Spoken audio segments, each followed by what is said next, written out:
省医院生殖科，我和丈夫苏成坐在走廊的椅子上，心里十分不安。半个小时前，苏成的精子就送到了化验室，我俩的手紧紧握在一起，等着最后的宣判。通过他满是汗渍的手，我能感受到苏成内心快要抑制不住的紧张。终于，护士叫响了苏成的名字，他浑身一哆嗦地站了起来，走了2步，又回过头，示意我过去取化验结果。我走到窗口，接过化验单看了一眼，心不由得沉了下去。只见化验单上明明白白地写着诊断结果：重度弱精症。我拿着化验结果慢慢走向苏成，他看着我，脸色变得很难看。还没等我递给他化验单，他扭头就往外走去。大家好，开始今天的分享之前，希望你能给人间烟火点个订阅，我将会分享更多优质的内容。我叫宋雅，3年前，我和苏成经朋友介绍相识，那时我在一家广告公司做文案，苏成在一家事业单位就职。苏成人虽然长得不帅，可是他性格温和，事业心强，父母都是事业单位退休人员，家里有房有车。而我一个乡下女孩，2本院校毕业后马马虎虎地找了一份工作，能找一个像苏成这样的男朋友，算是我撞大运了。美中不足的是，婆婆对我是农村户口不大满意，可是也熬不住苏成的软磨硬泡，最后还是同意了我俩的婚事。定亲的时候，给了我家10万元的彩礼钱。婆婆说，她就苏成这一个儿子，说什么也要把婚礼办得风风光光的。我妈也很高兴。结婚的时候，她把10万彩礼给了我8万，我不肯要，母亲就硬塞给了我，拉着我的手对我说，不要让婆家看不起咱乡下人。可是结婚1年后，我和苏成却始终没有怀上孩子。又过了半年，我的肚子还没动静，不由得开始有些着急。苏成安慰我，什么事都要顺其自然，说不定哪天宝宝就来了，在孩子没来的这段时间，好好享受2人世界就行了。说实话，不着急是假的，看着身边的同龄人一个个都有了宝宝，那粉嫩可爱的模样真的让我特别羡慕。其实婆婆比我更着急，我俩刚结婚的时候，她就开始计划怎么帮我们带孩子，育儿书都买了一大堆放在她的床头上，有时候一看就是半宿。看到我俩还是一副不着急的样子，婆婆就有些着急。我那些老朋友都有孙子孙女了，就我还膝下空空，真没脸见人了。婆婆说话也越来越难听，人家生儿生女都是顺顺当当的，就咱们家这么难。后来就开始猜测，不能怀孕是因为我的问题，赶快去医院查查是不是不能生啊，这样干等着可不行。苏成开始还安慰婆婆不要着急，后来被叨烦了，干脆就对她说，急什么？我们现在工作压力大，不想要还孩子，你也乐得个清闲，有啥不好？气得婆婆对她直瞪眼，以为苏成是因为心疼我才会这么说的，于是婆婆看我越发不顺眼。在婆婆的一再要求下，我还是决定去医院查查。苏成想了想说，要查就去远地方的医院，不管是谁的问题，传出去总是不光彩。就这样，我们到了省城医院生殖科，大夫要求先检查苏成的身体，不能怀孕男女双方都可能有责任，男性检查会相对简单些，如果男性没问题，再查女性身体也不迟。就这样，原本就没做检查准备的苏成红着脸去取了精液。然而让我们没有想到的是，检查结果显示我俩没有孩子是苏成的原因。回家的路上，长达2个小时的车程，苏成一直沉默，他眉头紧锁，两眼呆滞地看着窗外。我主动和他说话，他才应付着说几句。一份化验单就让这个男人变成这个样子。之前我长时间没能怀上孩子，也没见他这么消沉过呀。甚至还安慰我不要孩子也挺好的，过一辈子的二人世界不浪漫吗？回到家门口，苏成低着头快速地走进电梯，连几个熟悉的邻居和他打招呼都没听见。他像逃似的躲避着什么，把我甩到了身后都没管。我一下子明白了，苏成这是自尊心在作怪，没有生育能力，是对他男性尊严的挑战。可是这又有什么办法？有什么事情总要面对，多能解决问题吗？再说，不能生育的人也很多。我们小区就有位大嫂，结婚6年了也没要上孩子，也没见人家要死要活的。苏成的心理素质难道还不如个女人吗？当天晚上，婆婆就过来了，看到我俩闷闷不乐的样子，把手里提着的菜放到厨房，什么也没问就走了。出门的时候还把门用力地带上。婆婆走后，一整天没说几句话的苏成突然对我说：“以后谁也不要再提要孩子的事，别人要是再问你，就说是你的原因。”我的原因？那还不是一样吗？咱俩谁不能生，都是一个结果。不是，我是说，在外人面前给我留点面子。我不能生育，我怎么在同事面前抬起头？我明白了，苏成这是想让我替他背不能生孩子的锅。看到苏成可怜的目光，我还是答应了。不就是不能生吗？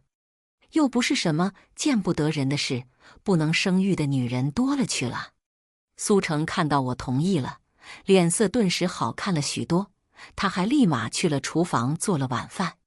第二天早晨，苏成上班比我早走了一会，我收拾好饭桌，也想去上班，无意中看了一眼垃圾筐。垃圾筐里是昨天才拿到的诊断证明，此时已变得粉碎。在检查身体之前，婆婆对于我俩的生育还抱有一丝希望。检查后，婆婆抱孙子的希望彻底破灭。几天后，婆婆就开始给我找偏方治疗，大包小包的中草药就放在我的床头上。我看着这些药材苦不堪言，就告诉苏成，能不能把她不能生育的事实告诉婆婆。苏成害怕婆婆嘴不严实泄露了出去，摇摇头拒绝。为了不被婆婆察觉，她把草药按每日的服量扔掉，熬药的药罐只剩下一点，用来哄骗婆婆。3个月后，婆婆看到我的肚子还没动静，就对我说：“光这些草药就花了上万元，怎么就没有效果呢？这么多钱掉到水里，还能听到个响声啊！”自那以后，婆婆就很少到我家。我开始还觉得终于清静了，难得她不再过分地关心我们的生育问题。苏成还在我面前邀功，怎么样？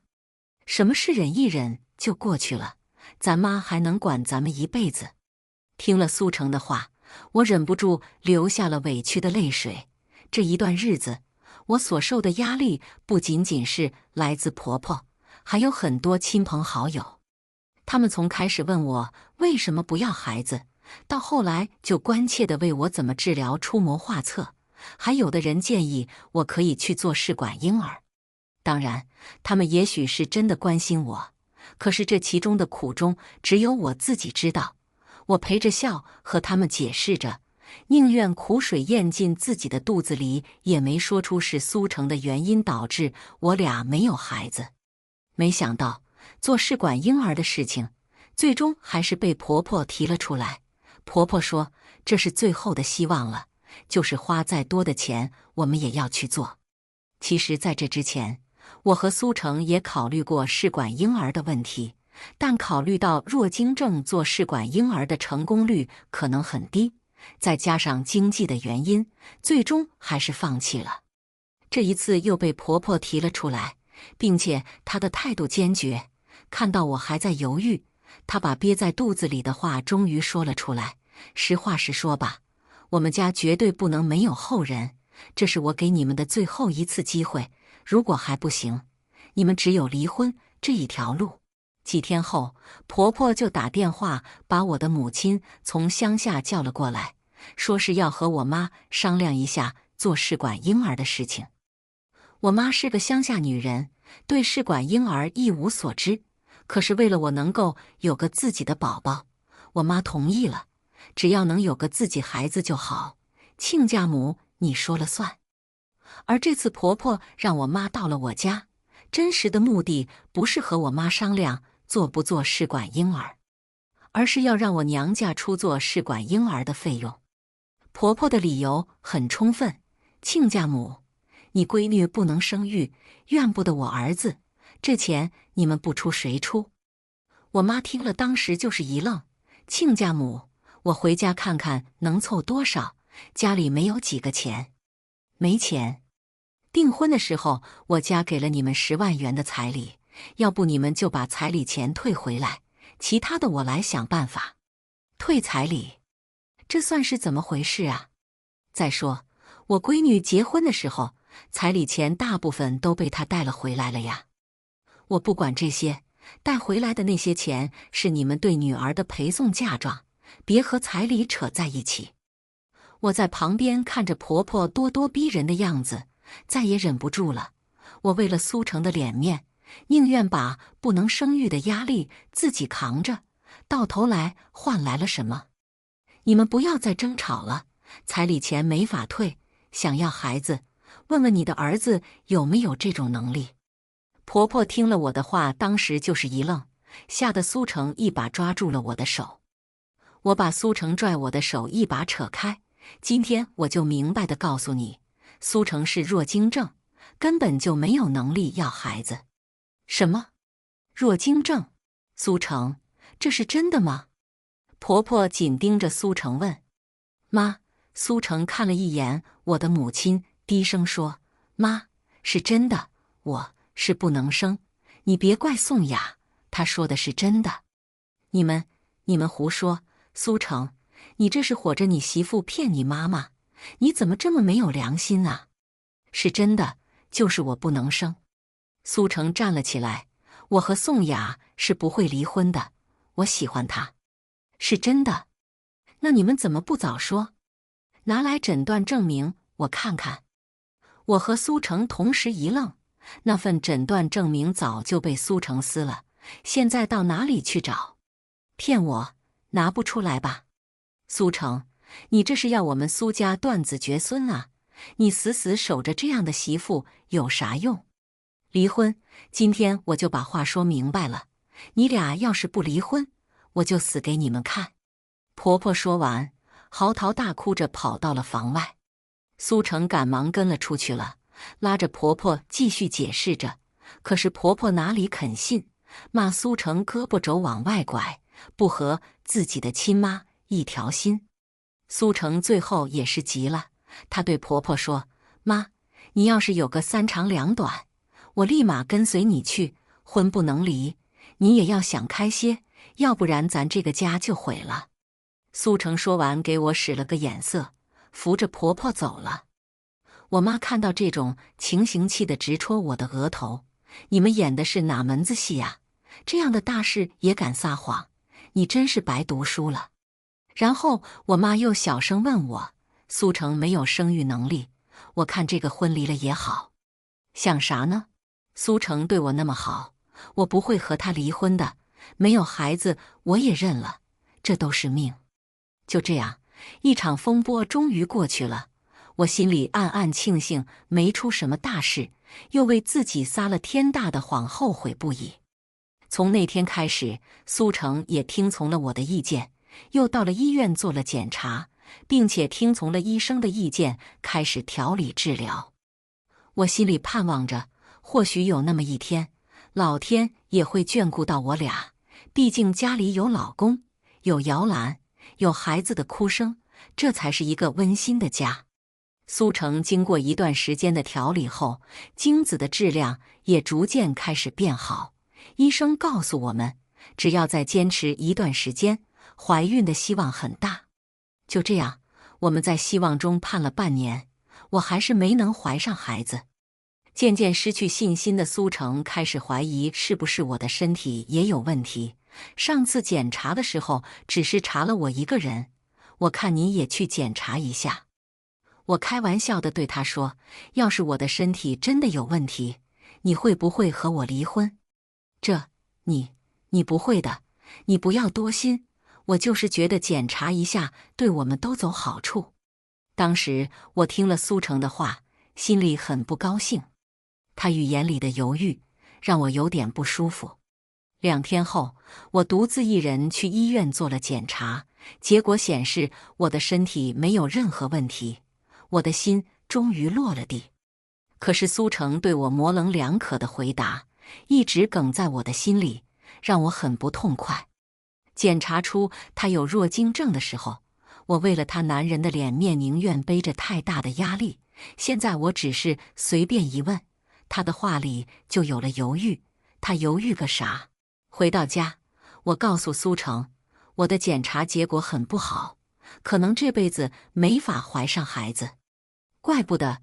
苏成吐了半句话，立马闭住了嘴巴，然后他又小心翼翼地问我，是真的吗？我点了点头，这种事不能撒谎，我没骗你。当天夜里，苏成就变得沉默不语，我的心变得忐忑不安起来。我知道一个孩子对于家庭意味着什么，苏成也不止一次告诉我，他非常喜欢孩子，只是由于他患有弱精症的原因，他对孩子的喜爱才暗暗藏在心里。这次我对苏成撒了个谎言，就是想看看他有什么反应，想看看我对他的真心付出能不能够换来他的真心。如果真的是这样，就是一辈子没孩子，但是能和爱自己的人相守，又有何妨？看着躺在床上背对着我的老公，我毫无睡意，闭上眼睛就看到2个老公在打架，一个真正爱我，另一个以爱的名义成全着自己的自私。第2天，很久没有再去我家的婆婆又来了，她满脸带笑，看起来有些兴奋。我连忙叫了声妈，婆婆没有理我，一屁股坐在沙发上，二郎腿翘了起来。宋雅，你不要怪我，也不要怪苏成，原先你替苏成背了黑锅，我先说声谢谢。可是现在你又检查出来不能怀孕，真是风水轮流转啊！你就高抬贵手，放过苏成吧。我是不能怀孕了，我也相信苏成不会嫌弃我，就像那时我没有嫌弃他一样。离不离婚，你说了不算。宋雅，你怎么还不明白？如果苏成不想离婚，我就是死了也不可能拆散你们。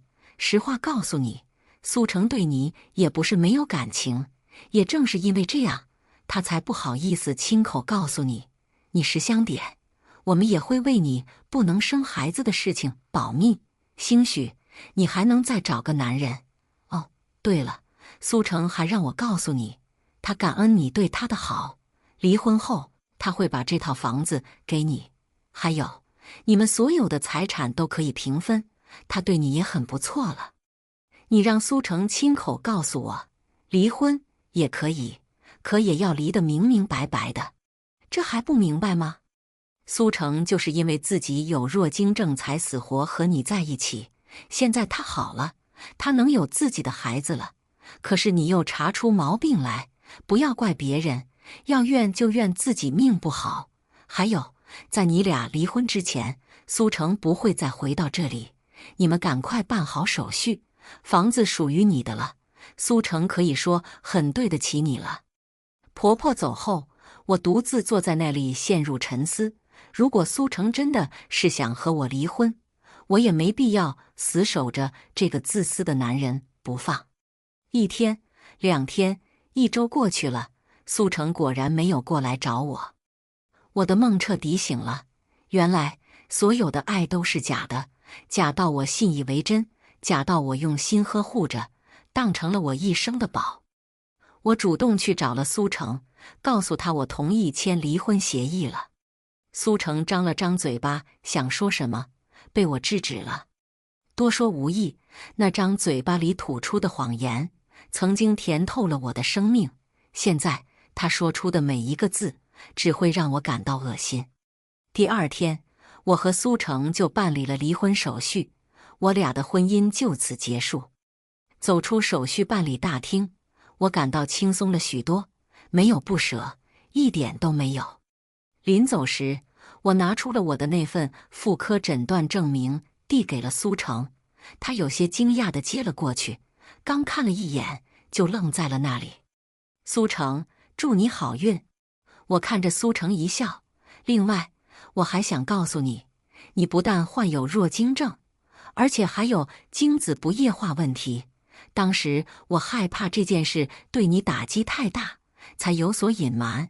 我觉得现在是时候告诉你这件事了。弱精症和精子不液化同时存在，你要想有自己的孩子，就要有买彩票中大奖的运气，你好自为之吧。说完，我转身走了。身后传来苏成喊叫我的声音，可是我再也不会回头了。以上就是今天分享的故事，希望能给人间烟火点个订阅，我将会分享更多优质的内容。